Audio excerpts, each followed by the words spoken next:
என்ன வார்த்தை இது, பைத்தியம் மாதிரி பேசுறாங்கன்றாங்க. இதைத்தான் சட்ட அமைச்சர் சுட்டி காட்டுறாரு.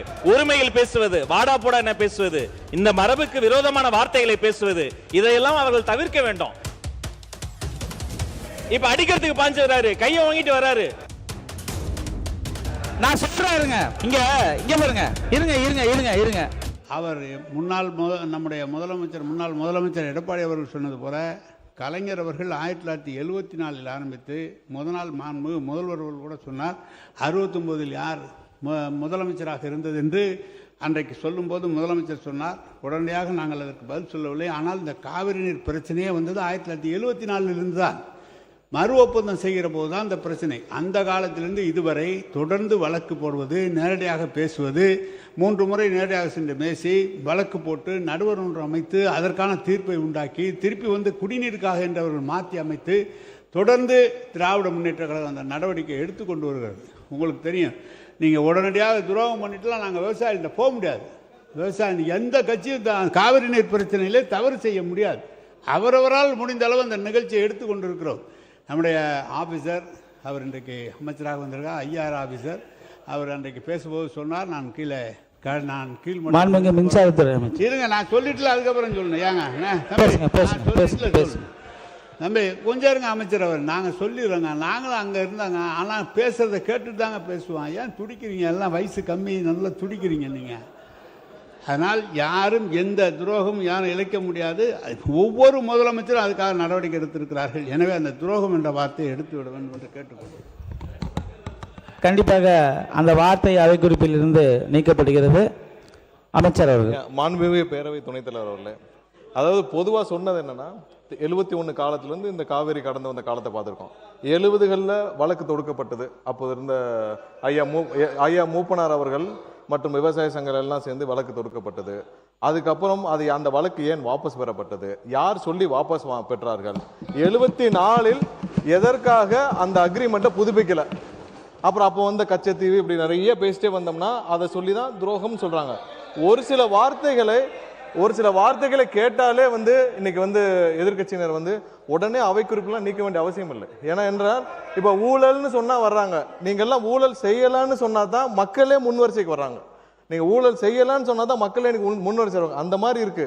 இன்னொரு தாழ்மையான வேண்டுகோள், நிறைய பேர் பொதுமக்கள் என்கிட்ட சொன்னதான், அதாவது எதிர்கட்சியினர் இந்த மாதிரி பெரிய அளவுல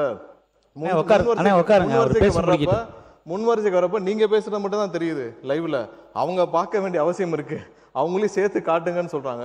ஒருவேளை அந்த லைவ்ல ஸ்பிளிட் பண்ணி அவங்களையும் சேர்த்து காட்டல. ஏன்னா பொதுமக்கள் நிறைய பேர் அவங்க என்ன மாதிரி, ஏன்னா வெளியில பண்ற இதுகள் வேற, பட் உள்ளே அவர்கள் முன்வரிசைக்கு வர்றதையும் பொதுமக்கள் பார்க்கணும்னு ஆசைப்படுறாங்க. ஏன்னா சட்டசபையில் எவ்வளவு தூரம் அநாகரிகமா நடந்துக்கிறாங்களோ அதையும் பார்க்கணும்னு ஆசைப்படுறாங்க. அதற்கும் சேர்த்து நீங்க லைவ்ல அவங்களையும் சேர்த்து காட்டணும்னு ஆசைப்படுறோம். எல்லாவற்றையும் நீக்க வேண்டிய அவசியம் சட்டசபையில மாண்பை வாய்ப்பு தரோம். நடுவுல கத்துறது, நடுவுல பேசி முடிச்சுக்கிட்டோம், அவர் பேசி முடிச்சுக்கிட்டோம். முதல்வர் பேசுறப்ப குறுக்கிடுறது, இதெல்லாம் தேவையில்லாத விஷயங்கள். எது குறித்து பேசுவோம் அது பேசுவோம். எல்லாவற்றையும் நீக்க வேண்டிய அவசியம் இல்லை. அதை ஆய்வுக்கு எடுத்துக்கலாம். இதுல ஊழலோ துரோகமோ இதெல்லாம் வந்ததுதான். யாரும் இல்லாததெல்லாம் சொல்லல. இது காலகாலமா பேசிட்டு வந்த விவாதங்கள் தான். அதை உடனே நீக்க ஆய்வுக்கு எடுத்துக்கிட்டு நீக்கலாம். நன்றி. மாண்புமிகு அழகு முன்னவர் அவர்கள், உங்களுக்கு வாய்ப்பு தரேன்.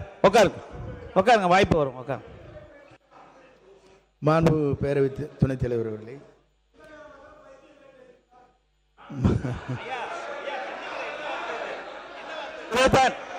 இல்ல ஒரு நிமிஷம். மாண்புமிகு பள்ளி கல்வித்துறை அமைச்சர்.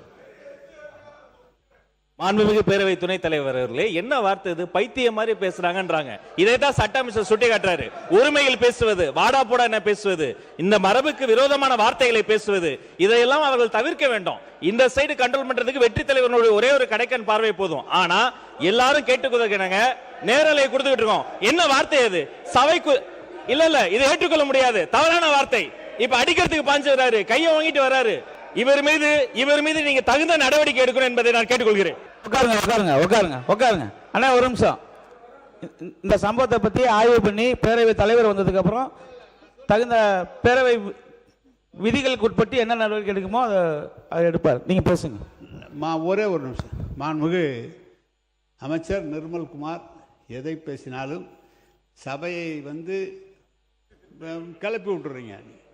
அவர் நான் அமைச்சர் இன்றைக்கு மாண்புமிகு அமைச்சர் ஆனந்த் அவர்கள் இருக்கிறார்கள், அவர்கள் பேசுவதோ அல்லது அதிகாரியோ நம்முடைய இருங்க, நான் சொல்லிடுறேன். நான் சொன்ன ஒரு நிமிஷம் ஒரு நிமிஷம் ஒரு நிமிஷம் ஒரு நிமிஷம் ஒரு நிமிஷம் ஒரு நிமிஷம் நான் சொன்ன மாண்புமிகு உறுப்பினர் வரும்.